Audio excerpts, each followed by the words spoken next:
Welcome to Bridgeville Public Library. I'm Mark Burton. I'm a member of the Board of Trustees here. I'm also a member of the Amateur Astronomers Association of Pittsburgh.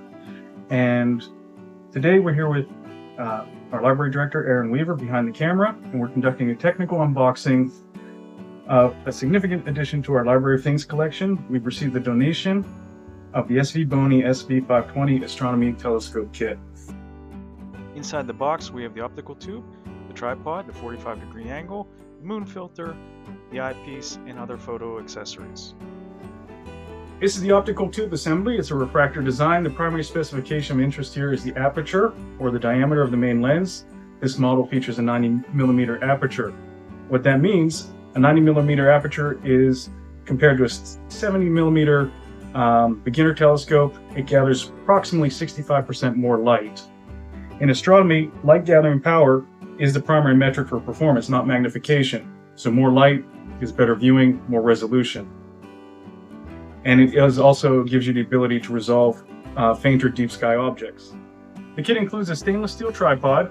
Stability is often a weak point in entry-level optics. A shaking image renders high magnification useless. This steel construction provides the necessary rigidity for the 800mm focal length of the telescope.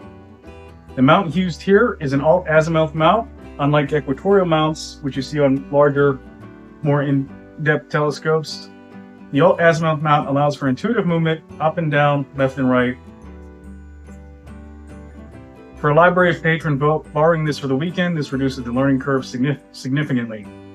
The kit is comprehensive. It includes plossal eyepieces, which offers superior field of view compared to cheaper Huygens or Kellner designs often found in toy telescopes. It also includes a moon filter, essential for reducing glare when observing the lunar surface. We also have a phone adapter for basic astrophotography. To summarize the data, we have a 90mm aperture, an 8.9 focal ratio, fully multi-coated glass to maximize light transmission, and a sturdy support system. This is not a toy.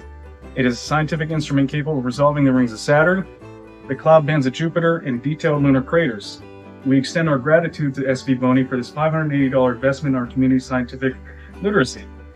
Logic dictates that the best way to honor this donation is to use it, so this telescope is now available for checkout at the circulation desk. I encourage you to borrow it, observe the cosmos, and record your findings. The Bridgeville Public Library also coordinates with the Amateur Astronomers Association in Pittsburgh to host on-site star parties several times a year. These weather-dependent parties are excellent opportunities to take a tour of what the sky has to offer. Take out our new telescope for a spin and get advice from the group's advanced amateurs on what kind of telescope will be perfect for your astronomy goals. Be on the lookout for future star party notifications by following the library's Facebook, Instagram, or TikTok feeds, and as always, clear skies.